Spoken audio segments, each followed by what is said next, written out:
Welcome to CrossTalk. I'm Peter Lavelle. Depegging the dollar. Is the era of the greenback finally coming to an end, with China and Japan now trading with each other in their own currencies? Is the international monetary and financial order fundamentally changing? And if this is the case, who are the winners and losers?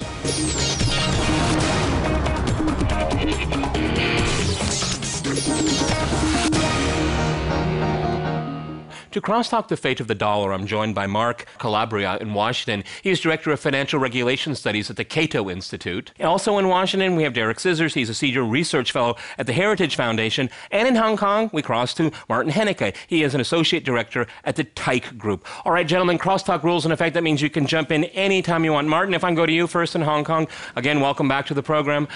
We have now Japan and China trading in their own currencies. Is this the end or the beginning of the end of the dollar's hegemony in the world?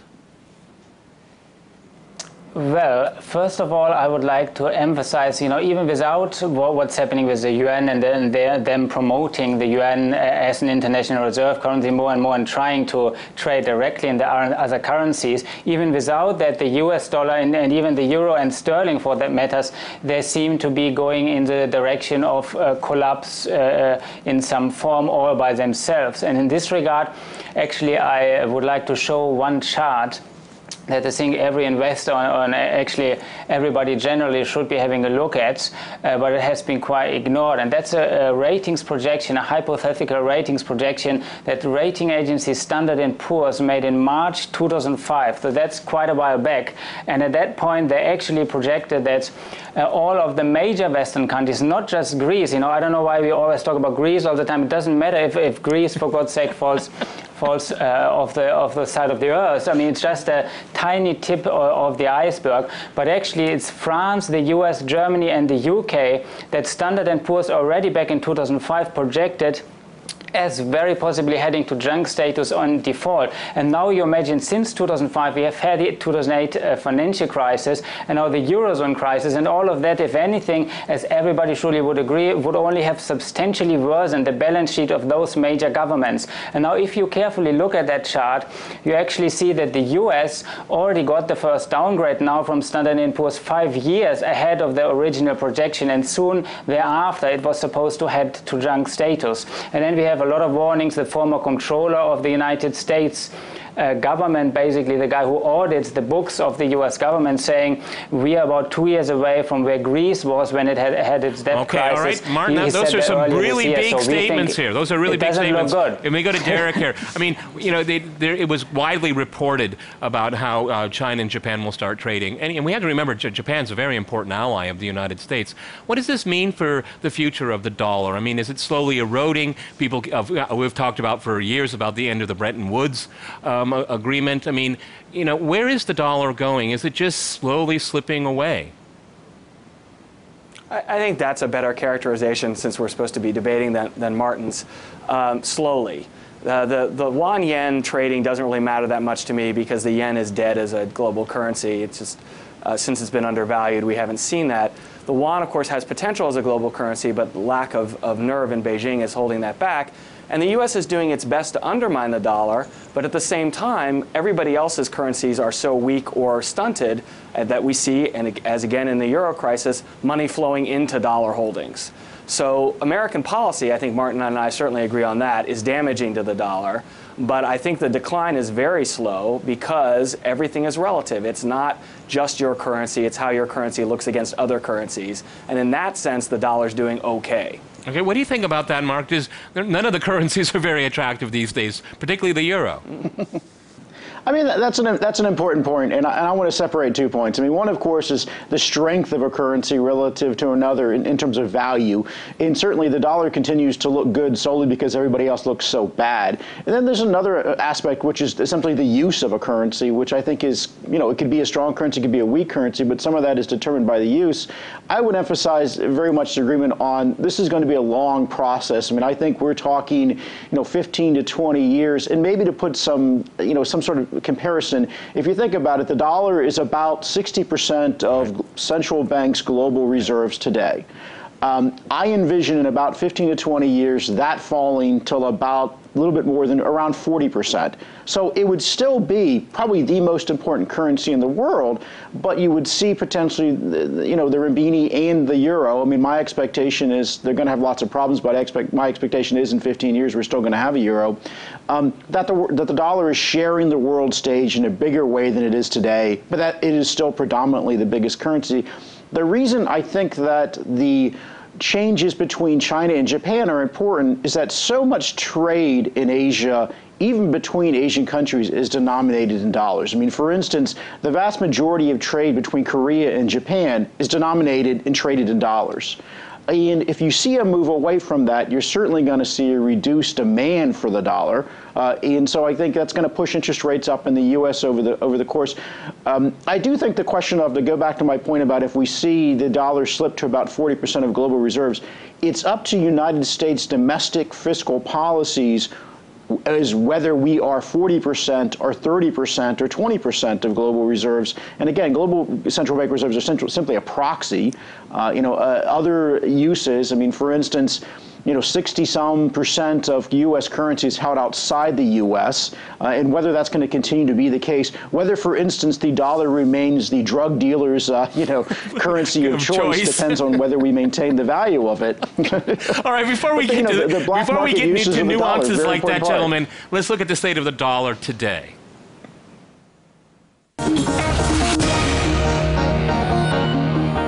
Over 70 years dumped and in the bin.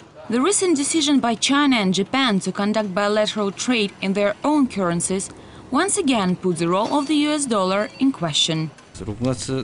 Starting June 1st, direct exchange of the yen and the yuan will begin in both Tokyo and Shanghai markets. Market participants can now swap Japanese yen for Chinese yuan without having to use the US dollar as an intermediary currency. It is believed to benefit the two Asia's largest economies due to more convenience in business and considerable reduction of risks caused by fluctuation of the dollar's exchange rates on the world market. By not having to go through a third country's currency and by reducing transaction costs and lower settlement risks between financial institutions, the decision will bring benefits. I believe this will enhance the convenience of both currencies and revitalize Tokyo markets. Moreover, the trading will save the two countries some $3 billion in transaction fees annually, used to be paid to the US central bank. The move marks China's ambition to challenge the greenback's dominance. Japan is hoping to make the yen a more widely accepted currency in global trade and investment. It may not be the end of the dollar hegemony established by the Bretton Woods Agreement in 1944, and which contributed to the United States' decisive role in shaping global market rules and institutions. But even despite the fact that over 60% of global foreign reserves is in US dollars, aborting the dollar definitely damages its value, influence and power. This is, as many argue, another sign that the US dollar, as the world's reserve currency, will slowly lose its attractiveness. Daria Chernashova for CrossTalk, RT. Okay, Martin, I'd like to go back to you in Hong Kong. Where is this in China's playbook here? I mean, do they want their currency to be just as important as a dollar at some point? Is it challenging the dollar, or does it just want to be part of the game, just a bigger part of the proportion of currency that is being used in the world? Well, yeah, of course, they want to increase the influence of the renminbi.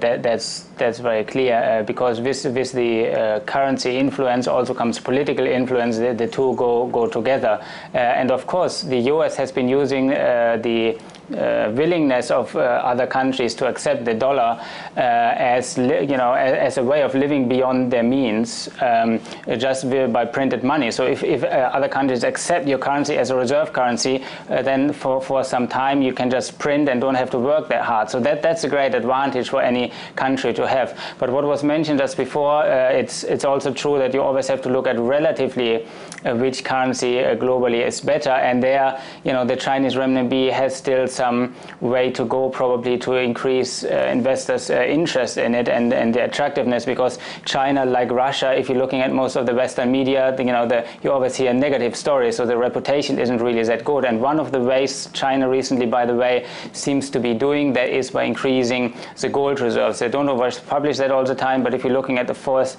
4 months of this year, the imports of gold through Hong Kong, and those have actually been rising 782%. That's from quite weak numbers, though, the year before, but it's still a huge number. So that's probably one way they're trying to push this. And by the way, the drug dealer's choice of currency is also gold, not just the US dollar. It's increasingly also gold for some time. So that's what I hear anyway. Right, and that's what China needs to. I didn't think we'd end up with drug dealership. But Derek, how much of this is a vote, a non-confidence in the dollar when we see the Chinese and the Japanese do this?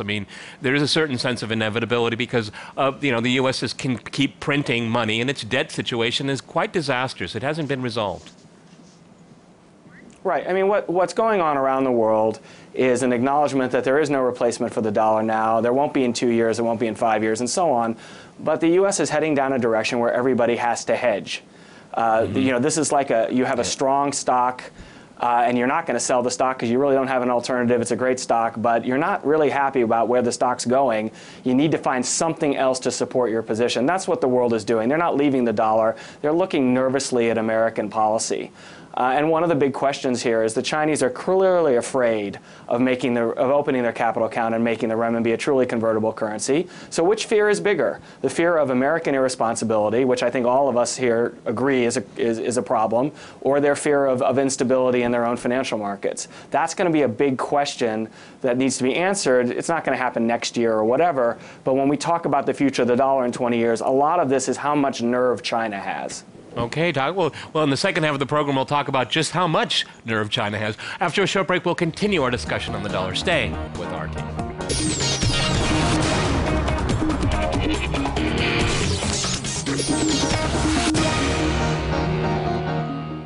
Okay, Mark, I'd like to ask you, as the dollar declines relatively, and I think everybody agrees on the word relative here, how do financial institutions around the world change? How does the IMF change? How does the World Bank change? Well, you're certainly going to see differences in what these institutions decide to hold. I think you're also going to see changes in terms of trying to hedge as we move to a world in which financial institutions have to worry about more than one currency. And clearly you have to do that today. Their hedging strategies, their financial management strategies are going to change. And to some extent, the decline in the dollar is also going to help the financial markets. One of the things that drives a global currency is the strength of your financial markets. And so to the extent that Hong Kong and the extent that Shanghai become even more important financial centers, I think that that's going to hurt the dollar. Now, to the extent that the IMF, the BIS, and others try to change the composition of their reserves, I think you're ultimately and obviously going to see moves away from the dollar. I do want to emphasize an important point, which is the dollar plays an outsized role relative to the size of its economy, but if you look at currencies around the world, one of the primary determinants of the use of that currency is the size of its economy. And so if China continues to grow, and Asia continues to grow, and the dollar, and the U.S. as a size of the world economy declines relative to others, that in itself is going to drag down the dollar. But again, it's a question of whether people decide to continue to take the dollar for its role besides simply economic transactions. Martin, if I can ask you, it's very interesting what we heard from Washington, from Mark here. How do you think it'll change the international financial institutions? Because if you have the biggest economy, it should have at least one of the most important currencies in the world. But we're not even close there, though China, by all recognition, is the second largest. What's in between being an important currency and in the size of the economy? Well, it's very tricky to say, and I think at this point in time, really, it's again, as mentioned before, it's about much more than just the Chinese yuan and the slow progress of getting there up, but really, you're talking about an impending collapse of the Eurozone, first of all, and that can easily take down the US. The other guests are saying it might take some time, for the US to fall. We are further. When I was on the show a year ago, somebody was saying we're buying Greek government bonds, it's going to take 5 to 10 years. Well, how does the financial situation situation have to look like for it to happen very soon? Maybe like the US with a fiscal gap of 200 trillion US dollars. So something there will have to happen probably quite fast from the perspectives of the Western currencies. And then what will be next? Who knows? Maybe it's gold first as a reserve currency, but the IMF, they certainly don't have the money to bail out anybody in the Eurozone. Germany doesn't have. Maybe it's chaos. So it's quite tough to say. But long term, clearly, yes, we think that China and other Asian countries will have a much more significant role. So from an investor's perspective, we think it's a good time to shift assets in those future, rising future currencies and maybe tangible assets. Certainly, we wouldn't be holding any Eurozone assets now with a breakup possibly imminent there. Derek, if I can go to you, I mean, if it seems to me that as the Chinese currency gets more and more important, it want more say at institutions like the IMF. But the IMF, and there are a lot of arguments. A lot of people like it. A lot of people dislike the IMF because of its conditionality. The Chinese are not really interested in that kind of thing. They're interested in getting a return on their investment. Okay, so what I'm asking is, an institution like the IMF, if the Chinese can't have a huge say in it, do you think they'll just walk away from it and maybe start their own? No, I mean, you're right. They don't want to be leading in the IMF. We have a couple very stark examples of the Chinese saying, no. We are still a developing country. Don't be asking us for lots of money. So I think you're right there. But I do think they want to be involved in all these international organizations. Essentially, they want, in some ways, the best of both worlds. They want to be consulted. They want to have veto rights. They want to have approval rights. And they don't want to be out front. They don't want to be the leader, but they want to be number two behind there saying, no, we're not doing this, and yes, we are doing that. They want the power without the responsibility. This is not a criticism of China. We'd all like that. So I don't think they're going to leave the IMF and start their own independent organization. They do a lot of lending on their own now through China Development Bank and others. But I do think you're right. They don't want to lead the IMF. And I don't want to talk too long, but that's an important issue. If the U.S. weakens faster, if Martin is right, and I disagree with him, but if the U.S. were to weaken faster than we think, who's going to take its place? And the answer is no one. That's a real issue. One reason people will hold on to the dollar is because the alternative is we break into blocks. We don't have a truly global economy, and nobody wants that. Okay, well, maybe we should have blocks. If I can go back to you, Mark, I mean, I think this is where a lot of people say the world is going, a very multipolar world, and you'll have different currency zones and things like that. And I think it's very likely we could go into that direction if Martin is right, and he may be right, that we see such a dramatic decline in the Eurozone and the dollar zone. I think that's absolutely a very real, distinct possibility. And I should echo something that Martin said, because I think it's incredibly important, which is, the options are commodities. I mean, and this is one of the reasons you're seeing increased demand for gold and silver and other precious metals. And those are going to be some of the growing alternatives. But I do think, particularly since we started talking about the China-Japanese relationship, that doesn't look like it's the case now. But if this potentially turned into something like an Asian monetary union, I think that really changes the dynamic in the world, because there's so much trade there. Now, of course, China is struggling, as was mentioned, with the sort of wanting the best of both worlds, as do we. It's very hard, practically impossible, basically, to be a world reserve currency and to also have an export-driven growth strategy, because being a reserve currency increases the demand for your currency and pushes up the value, which of course makes your exports uncompetitive. So I think China has really got to make that decision of, do we continue to moderate migration from the rural parts of the economy into the urban areas, and we continue to create industrial jobs by a relatively weak currency, although the fact is I think there's currencies starting to trade at a closer to a fair value. But that said, you cannot have the best of both worlds.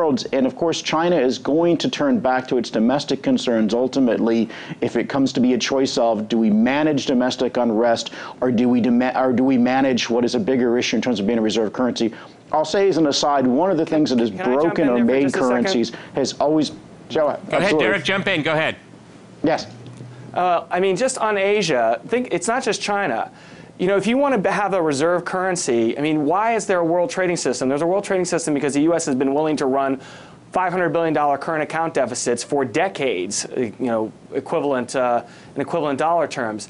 This is a complete change of orientation, and Mark is totally right about China. I'm just extending his point.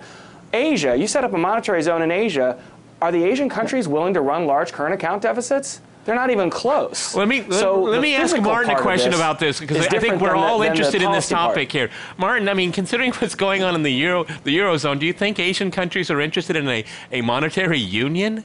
I mean, I think we all learned you need fiscal union, too, for it to work. I was about to jump in there. I was about to jump in there making a joke, you know. I think China's watching Germany very close. You know, China is maybe one of the strongest industrial nations now in Asia. So they don't want to be like Germany, basically paying for everybody else and then bankrupting themselves in the process and there. And so I think, yeah, that maybe sometime off is that monetary union. But I do think that China realizes at some point they have got to let the dollar, I mean, with all the reserve in dollar and euro, which is somewhat of a problem to them, they will have got to let some of that fall, write it off, and then focus more and more on their domestic economies. And the renminbi will rise, it will make exports more difficult, but that will come anyway as the Western countries relatively go down. So they focus more on the domestic economy, and then some sacrifices will be made. But yeah, no, common currency so fast, maybe that's not going to happen, yeah. Okay, Derek, if I can go back to you. I mean, Martin brought up something that you're beginning to hear now, that, you know, maybe a year ago, 2 years ago, the Chinese would never write off American debt. But now, you know, they have so many reserves and they're seeing the future, and if the future doesn't look good, you know, now you start writing it off. And then that changes the whole calculus, doesn't it? Well, it's going to be a lot harder than that. First of all, as I think everybody on the program knows, China's foreign reserve holdings are a big political issue at home. It's the blood, sweat, and tears of the Chinese people. What happened to its value? What do you mean you wrote it off? And second, again, as everybody knows, if you were writing part of China's debt off, you would start with the part that's in euros. You wouldn't start with the part that's in dollars. So, you know, this is, we're back. Why not? The U.S. fiscal situation. Go ahead, Martin, jump in. The U.S. fiscal situation, according to Morgan Stanley, is worse than that of Greece.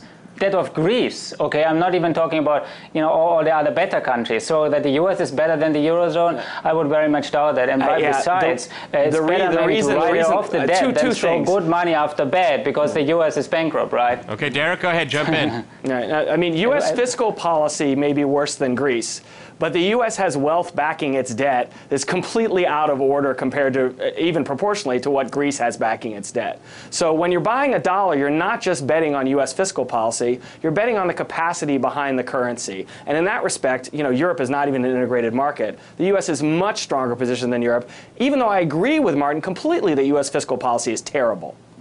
Okay. Mark, do you want to jump in there?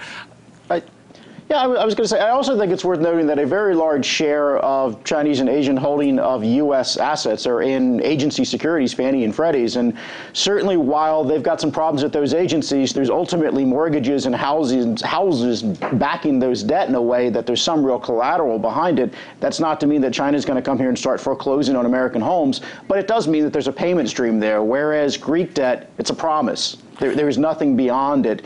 And so, but I would certainly share Martin's point about the U.S. fiscal. Okay, Martin, you want to jump in? Go ahead. The U.S. sovereign debt is. Yeah, the U.S. sovereign debt is also just a promise, obviously. Yeah. Go ahead. Repeat that. Yeah, the U.S. sovereign debt is also just a promise, nothing else but a promise. So that's why, though, you're kind of right. The Chinese are looking to invest in some other things with some form of backing, whether it's houses or real industry. So in Europe, actually, they're buying up like leading German companies now all over the place, looking at physical industry. I think they have got quite enough of sovereign bonds, both in the U.S. and Europe. And again, they'll have to write it off rather than throwing good money after bad soon. Derek, I'm going to give you the last word, 20 seconds. All right, go ahead, right. Derek, I'll give you the last word. Go ahead. The story here is it's going to take a long time. Chinese investment in physical assets actually was flat last year. It was going up for years. It was flat last year. They couldn't find things to buy. You got to have an alternative to the dollar for the dollar to decline, even when U.S. fiscal policy is bad. All right, gentlemen, I'm going to jump in. We've run out of time, and we'll see what that alternative is, maybe in a few years. Many thanks to my guests today in Hong Kong and in Washington, and thanks to our viewers for watching us here at RT. See you next time, and remember, CrossTalk rules.